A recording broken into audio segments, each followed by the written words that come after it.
빛을 향해 얼굴을 드십시오. 그리하면 당신 얼굴의 그림자가 없어질 것입니다. 야, 이거 아주 멋있는 말이네요.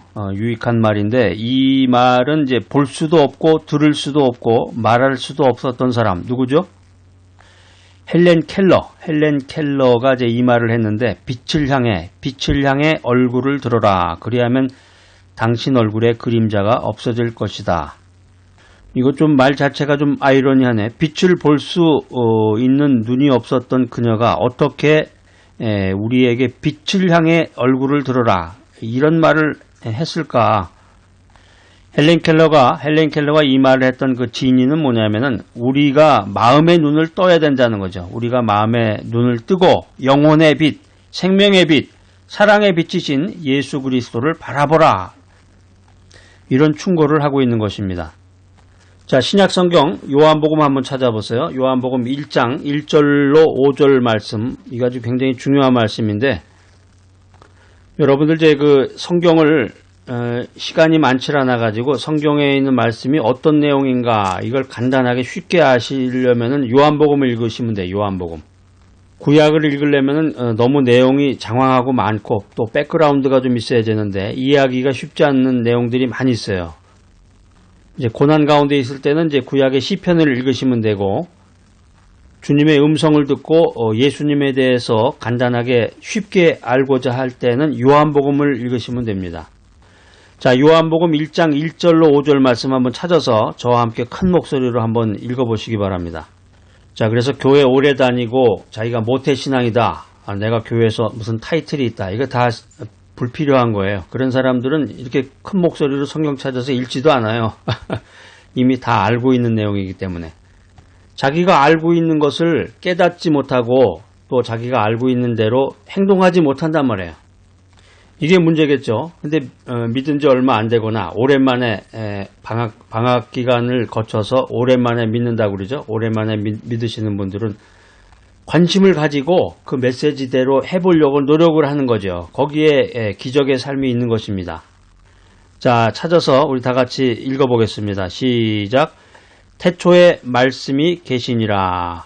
이 말씀이 하나님과 함께 계셨으니 이 말씀은 곧 하나님이시니라. 그가 태초에 하나님과 함께 계셨고 만물이 그로 말미암아 지은 바 되었으니 지은 것이 하나도 그가 없이는 된 것이 없느니라. 그 안에 생명이 있었으니 이 생명은 사람들의 빛이라. 빛이 어두움에 비추되 어두움이 깨닫지 못하더라. 아멘. 여러분, 복음에 위대한 능력이 있습니다. 어떤 분은 저한테 그런 질문 예전에 했던 분도 기억이 나는데, 이 성경에 보면은 왜 이렇게 볶음이 많나요? 낙지볶음 뭐 이런 볶음이 생각이 납니다. 그래서 무슨 말씀이에요? 그랬더니 마태복음, 마가복음, 누가복음, 요한복음, 이걸 복음을 이 사람은 볶음으로 읽은 거죠.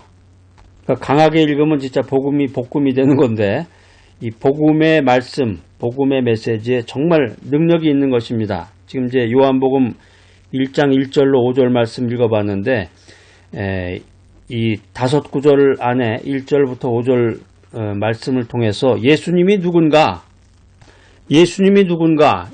이런 궁금증을 가지고 창세기 1장부터 해가지고 요한계시록까지 시간이 너무 많이 걸려요. 근데 여기 지금 간단하게 나와 있단 말이에요. 요한복음 1장에 보면은 1절부터 5절까지 5구절을 가지고 예수님이 누군가 이것을 아주 명쾌하게 이 요한이 설명하고 있습니다. 예수님은 한마디로 하나님과 함께한 분이다 라고 하는 것입니다. 하나님과 함께한 분이다. 물론 이제 예수님 자신이 하나님이세요. 우리가 이제 신학 공부를 하게 되면 조직 신학이라고 하는 부분에서 삼위일체 하나님에 대해서 배우게 됩니다. 그래서 하나님이 성부 하나님이 계시고 성자 하나님이 계시고 성령 하나님이 계시다. 이제 성령을 성신이라는 말로도 이제 사용을 하는데, 여기 이제 예수님은 하나님과 함께 하신 분이었다. 요한복음 1장 1절에 나오는 말씀을 통해서 예수님은 영원하신 하나님이시구나, 이 사실을 우리가 알 수 있습니다. 예수님께서 태초에 만물을 창조하셨다, 이렇게 성경은 말하고 있습니다. 그것들에 대해 모든 것을 알고 계신 분이 예수님이었다. 그리고 예수님께서는 영원 전에 계셨다. 이 사실을 성경이 우리에게 알려주고 있습니다. 그렇기 때문에 예수님께서는 영원히 계시는 하나님 자신이시다라고 하는 것입니다. 자, 그래서 성경은 이 예수님께서 우리에게 오셨다. 예수님이 나에게 오셨다. 나를 만나 주셨다. 나를 구원해 주셨다. 나를 사랑해 주셨다. 그래서 하나님의 말씀이 성취되었다. 이런 선포를 하고 있습니다. 요한복음 1장 1절에 이렇게 놀라운 말씀이 기록이 되어 있네요. 계속해서 3절에 보면은 예수님이 창조주다. 예수님은 창조주 하나님이시다. 이런 메시지를 주고 있습니다. 예수님께서는 영원 전부터 계신 하나님이시다. 또 창조의 사역에 동참하신 분이다. 예수님은 아무것도 없는 것에서 말씀으로 만물을 지으신 분이시다. 예수님께서 있어라. 이렇게 명령하시면은 그대로 되었다. 이게 성경 메시지입니다. 요한복음을 기록한 요한은 예수님을 통해서 나타난 이 하나님의 신비로움을 보게 됩니다. 첫 번째 뭐라 그랬어요? 예수님은 영원하신 하나님이시다. 두 번째, 예수님은 창조주 하나님이시다. 마지막 세 번째는 예수님은 구원의 하나님이시다. 구원의 주이시다. 구세주이시다. 타락한 세상이 생명이신 그리스도를 통해서 새롭게 된다. 이것이 성경이 우리에게 주는 메시지입니다. 생명을 잃어버린 세상은 생명을 창조하신 분의 뜻대로 순종할 때 구원을 얻게 된다. 그 구원이라고 하는 것은 빛 앞에 자신을 감추지 않고 드러내는 것입니다.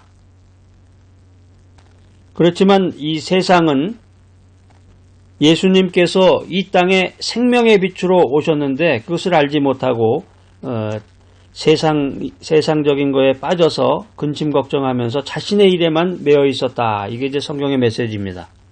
우리가 복음을 깨닫고 예수님을 깨달아야 되는데 교회 오래 다니고 교회에서 직분 맡으면은 여러 가지 교육도 받고 뭐 이런 사실에 대해서는 기본적인 이런 사실에 대해서는 모두가 다 알게 됩니다. 알게 되는데 이 아는 것에 멈추지 말고 깨달아야 된다는 거지. 깨달아야 된다. 깨닫는다는 것은 한마디로 이치를 생각하던 끝에 환히 알게 된다. 이런 의미입니다. 복음을 깨닫는다라고 하는 것은 주님의 말씀을 묵상해야 됩니다. 또 기도해야 됩니다. 그래서 말씀에 귀를 기울일 때 하나님께서 계시해 주심으로 가능한 것이 깨달음이에요. 내가 어디 좋은 스카이 대학을 나왔다. 아이비리그 대학을 나왔다. 학력이 높다. 사회에서 지위가 높고 높은 권력을 가졌다. 돈이 많다. 이렇다고 해서 깨닫는 게 아니라는 거죠. 교회 오래 다녔다. 교회에서 직분을 맡았다. 이렇다고 해서 이 깨달음이 오는 게 아니라 주님의 말씀을 묵상하고 기도하고 항상 말씀에 귀를 기울일 때 하나님께서 계시해 주심으로 가능한 것이 깨달음이다라는 거예요. 평소에 생활 가운데서도 어떤 분들은 이제 돈을 아끼기 위해서 불을 다 끄고 생활하시는 분들 많죠. 예전에 이제 60년대, 70년대에는 야, 불 꺼라. 전기세 나간다. 그래가지고 예전에는 이제 보면은 그 방에 이렇게 전구 담아라 그러죠. 옛날엔 담아라 그랬는데 일본 말로 이제 전구지 하나 이렇게 키기도 하고 그 다음에 이제 형광등이라는 게 나왔는데 그 전기세가 예전에 이제 비쌌으니까 그거를 이제 아끼려고 이제 불을 끄고 이제 깜깜하게 지냈던 그런 경우가 많은데 여기 이제 요한복음 1장에 등장하는 그 빛은 예수 그리스도를 말하는 거예요. 예수님께서 어둠을 밝히며 인생의 방향을 제시하는 빛으로 이 땅에 오셨다라고 하는 것입니다. 내가 살아가는 이 세상이 어둠 가운데 있다 보니까 근심 걱정하게 되고 염려하게 되고 두려움 가운데서 인생을 살아가는 거예요. 깜깜하니까. 예전에 저도 60년대 70년대 그 시골에 가보면은 그 전기가 들어오지 않은 그런 시골 같은 데 가보면 아주 칠흑 같은 어둠이라고 그러죠. 깜깜해가지고 보이질 않아요. 바로 앞에 보이지도 않고 그 길을 가다가 사람 만나면 이렇게 깜짝 놀라게 되더라고요. 오히려 아무도 없으면은 그냥 길을 걷게 되는데 정말 깜깜한 그런 세상의 어두움을 밝히고 인생의 방향을 제시하는 빛으로 이 땅에 오셨다는 거예요. 그러니까 우리가 빛 되신 주님을 믿어야 나의 그 인생의 방향이 올바른 그런 방향을 향해서 나아갈 수가 있는 거죠. 우리가 예수님의 제자가 됐습니다. 말씀 안에서 저 뭐 교육받은 적도 없는데요. 그렇게 말할 것이 아니라 우리가 예수님을 구세주로 모셔드리는 순간 우리가 예수님의 제자가 되는 건데 예수님의 그 삶을 본받는 인생을 살아가는 것입니다. 예수님의 제자로서 그분의 삶을 본받는다. 이 사실은 어두움과 불안 가운데서 방황하는 것이 아니라 빛 되신 예수님을 바라보고 빛 되신 예수님을 따라가는 것이다 라고 하는 것입니다. 할렐루야! 그래서 사도 바울이 에베소 교회를 향해서 이렇게 말합니다. 너희가 전에는 어두움이더니 이제는 주 안에서 빛이라.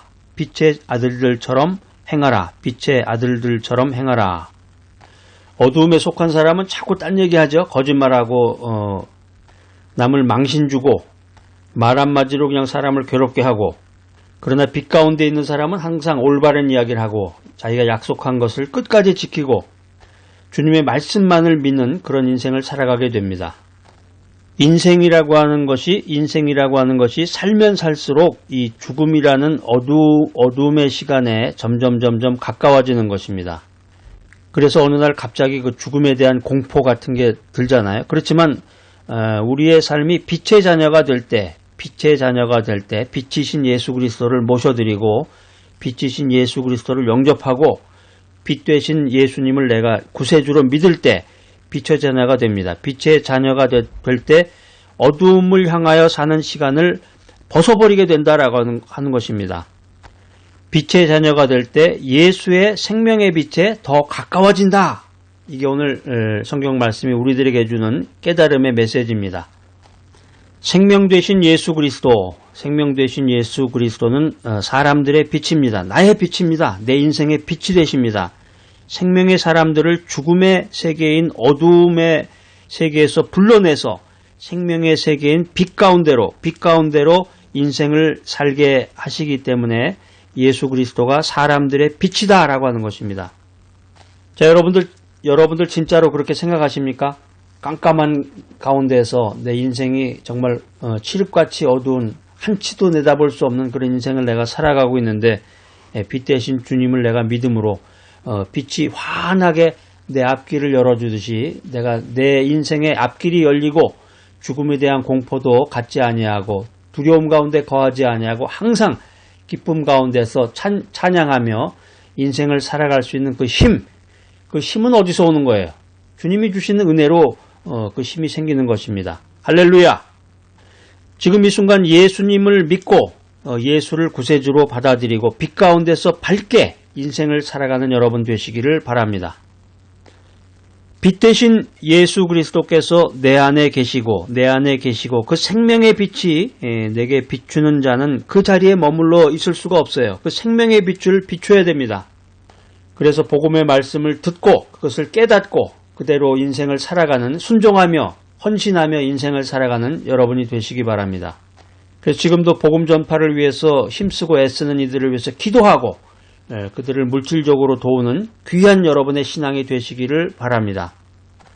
하나님의 영광을 아는 빛이 충만함으로 이 세상 살아가는 동안에 하나님의 빛을 비추는 빛의 자녀들이 되시기를 바랍니다. 생명의 빛으로 우리를 인도하시는 주님, 인생 살아가는 동안에 생명의 참빛을 비추어서 빛의 열매를 맺는 거룩한 주님의 자녀가 되게 하여 주시옵소서. 예수 그리스도 이름으로 기도하옵나이다. 아멘.